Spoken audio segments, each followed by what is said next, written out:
Празнењето кратко траеше. Скулптурата во форма на WC шолја, што викендов осамна во паркот кај спомен домот на мајка Тереза, утрово е одстранета. Мистериозната статуа празнење красеше улица Македонија само една ноќ. Екипите на општина Центар ја отстраниле, откако утврдиле дека е поставена без градежна дозвола.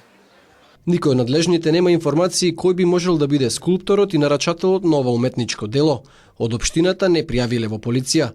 Иако сторителите се уште непознати, нивните мотиви сепак можат да се насетат. Правеле пародија со проектот на Министерството за култура за поставување на 35 скулптури во центарот на Скопје.